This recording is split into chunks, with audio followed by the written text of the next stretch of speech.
Hello aspirants, welcome back to Spardha lines. ಇವತ್ತಿನ ಈ session ಅಲ್ಲಿ KAS ಇಂದ ಹಿಡಿದು PSI, PC, group B, group C ಈ ಎಲ್ಲಾ ಎಕ್ಸಾಮ್ಗಳಿಗೆ ಜನರಲ್ ಸೈನ್ಸ್ ನಲ್ಲಿ ಅತಿ ಹೆಚ್ಚು ನಿಮಗೆ ಅಂಕಗಳನ್ನ ಕೊಡುವಂತಹ ಪದೇ ಪದೇ ಕೇಳಲಾಗುವಂತಹ ಒಂದು ಸೆಕ್ಷನ್ ನ ಮೇಲೆ ನಾವು ಡಿಸ್ಕಸ್ ಮಾಡ್ತಾ ಹೋಗೋಣ. ಇವತ್ತಿನ ಕ್ಲಾಸ್ ಅಲ್ಲಿ ನಾನು ಸರ್ಫೇಸ್ ಟೆನ್ಷನ್ ಅಥವಾ ಮೇಲ್ಮೈ ಸೆಳೆತದ ಮೇಲೆ ಕವರ್ ಆಗುವಂತಹ ಎಲ್ಲಾ ಟಾಪಿಕ್ಸ್ ಗಳನ್ನ ವಿತ್ ಎಕ್ಸಾಂಪಲ್ ನಿಮ್ಗೆ ತಿಳಿಸ್ಕೊಡ್ತಾ ಹೋಗ್ತೀನಿ.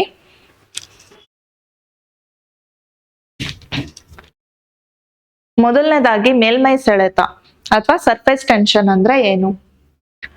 ಒಂದು ದ್ರವ ಅಥವಾ ಲಿಕ್ವಿಡ್ ಇರುತ್ತೆ, ಅದ್ರೊಳಗಿರುವಂತಹ ಫೋರ್ಸ್ಗಳು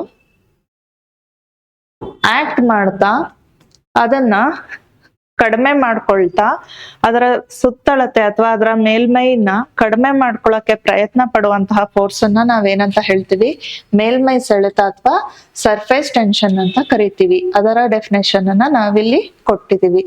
ಇದು ಆ ದ್ರವದ ಉದ್ದಕ್ಕೂ ಕೂಡ ಕಾರ್ಯನಿರ್ವಹಿಸುತ್ತೆ. ಅಂದ್ರೆ ಪ್ರತಿಯೊಂದು ಪಾಯಿಂಟ್ ಅಲ್ಲೂ ಕೂಡ ಈ ಸರ್ಫೇಸ್ ಟೆನ್ಷನ್ ಆಕ್ಟ್ ಆಗ್ತಾ ಹೋಗುತ್ತೆ ಅಂತ ಹೇಳ್ತೀವಿ.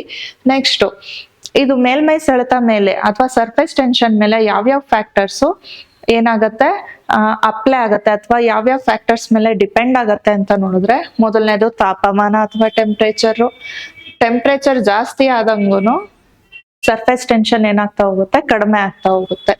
ಹಾಗೆ ಅಶುದ್ಧತೆಗಳು, ಸೋಪು ಅಥವಾ ಡಿಟರ್ಜೆಂಟ್ ಗಳು ಏನಾರು ದ್ರವದಲ್ಲಿ ಇತ್ತು ಅಂತಂದ್ರೆ ಸರ್ಫೇಸ್ ಟೆನ್ಷನ್ ಏನಾಗ್ತಾ ಹೋಗುತ್ತೆ? ಕಡಿಮೆ ಆಗ್ತಾ ಹೋಗುತ್ತೆ.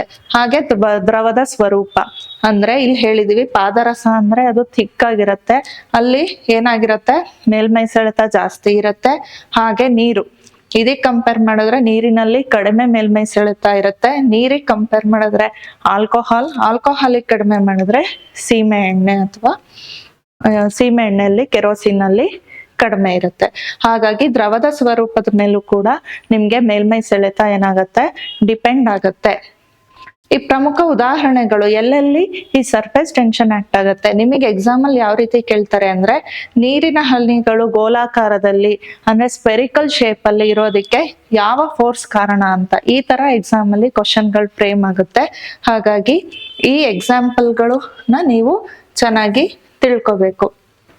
ಮೊದಲನೇದು, ನೀರಿನ ಹನಿಗಳು ಗೋಲಾಕಾರ ಸ್ಪೆರಿಕಲ್ ಅಂತ ಹೇಳಿದ್ರೆ ಸರ್ಫೇಸ್ ಟೆನ್ಷನ್ ಯಾವಾಗ್ಲೂ ಮಿನಿಮಮ್ ಇರಕ್ಕೆ ಟ್ರೈ ಮಾಡತ್ತೆ. ಹಾಗಾಗಿ ಸ್ಪೆರಿಕಲ್ ಶೇಪ್ ಅಲ್ಲಿ ತುಂಬಾ ಕಡಿಮೆ ಸರ್ಫೇಸ್ ಟೆನ್ಷನ್ ಇರುತ್ತೆ. ಹಾಗಾಗಿ ನೀರಿನ ಹನಿ ಗೋಲಾಕಾರದಲ್ಲಿರೋದಿಕ್ಕೆ ಕಾರಣ ಸರ್ಫೇಸ್ ಟೆನ್ಷನ್. ಎರಡನೇದು, ಕೀಟಗಳು. ಈ ಸರ್ಫೇಸ್ ಟೆನ್ಷನ್ ಏನ್ ಮಾಡತ್ತೆ ಅಂದ್ರೆ ನೀರ್ ಮೇಲೆ ಒಂದು ತೆಳುವಾದ ಪದರವನ್ನ ಏನ್ ಮಾಡತ್ತೆ? ಫಾರ್ಮ್ ಮಾಡತ್ತೆ. ಅದರಿಂದ ಕೀಟಗಳು ಏನ್ ಮಾಡತ್ತೆ? ಎರಡು ಕಾಲುಗಳ ಮೇಲೆ ಸಮವಾಗಿ ಬಲವನ್ನ ಹಾಕೋದ್ರಿಂದ ಆ ಫಿಲ್ಮ್ ಮೇಲೆ ಆರಾಮಾಗಿ ನಡ್ಕೊಂಡು ಹೋಗುತ್ತೆ. ಹಾಗಾಗಿ ಇದು ಅದೇ ತರ ರೇಸರು ಮತ್ತೆ ನೊರೆ ಮತ್ತೆ ಗುಳ್ಳೆಗಳ ರಚನೆ ನಾನು ಹೇಳ್ದಂಗೆ ಅದು ಸ್ಪೆರಿಕಲ್ ಶೇಪ್ ಅಥವಾ ಗೋಲಾಕಾರದಲ್ಲಿ ಇರಕ್ ಪ್ರಯತ್ನ ಪಡೋದ್ರಿಂದ ಇದು ಪ್ರಮುಖ ಉದಾಹರಣೆಗಳಾಗತ್ತೆ. ನೆಕ್ಸ್ಟ್, ಕೇಶನಾಳಿಯ ಕ್ರಿಯೆ ಮತ್ತು ಅನ್ವಯಗಳು. ಕೇಶನಾಳಿಯ ಕ್ರಿಯೆ ಅಂದ್ರೆ ಕೆಪಿಲರಿ ಆಕ್ಷನ್ ಅಂತ ಹೇಳ್ತೀವಿ. ಅದು ಏನ್ ಮಾಡತ್ತೆ ಅಂದ್ರೆ ಅಡೆಸಿವ್ ಫೋರ್ಸ್, ಅಂಟಿಕೊಳ್ಳುವಿಕೆ ಮತ್ತೆ ಒಗ್ಗೂಡುವಿಕೆ, ಕೊಹೆಸಿವ್ ಫೋರ್ಸ್ ಇಂದ ಏನ್ ಮಾಡತ್ತೆ ಅಂತ ಹೇಳಿದ್ರೆ ಈ ತೆಳುವಾದ ಒಂದು ಸಣ್ಣವಾದ ಕೊಳವೆಯಲ್ಲಿ ಆ ದ್ರವ ಪಾಸ್ ಆಗತ್ತೆ. ಇದನ್ನ ಏನ್ ಹೇಳ್ತೀವಿ? ಕೆಪಿಲರಿ ಆಕ್ಷನ್ ಅಂತ ಹೇಳ್ತೀವಿ. ಅದರ ಅನ್ವಯಿಕೆಗಳು PSI ಪೇಪರ್ ಅಲ್ಲೂ ಕೇಳಿದ್ದಾರೆ ಬ್ಲಾಟಿಂಗ್ ಪೇಪರ್ ಅಲ್ಲಿ ಯಾವ್ದು ಕ್ರಿಯೆ ಅಪ್ಲೈ ಆಗತ್ತೆ ಅಂತ, ಹಾಗೆ ಫೌಂಟೇನ್ ಪೆನ್ ಅಲ್ಲಿ ಯಾವ್ದು ಅಪ್ಲೈ ಆಗತ್ತೆ ಅಂತ.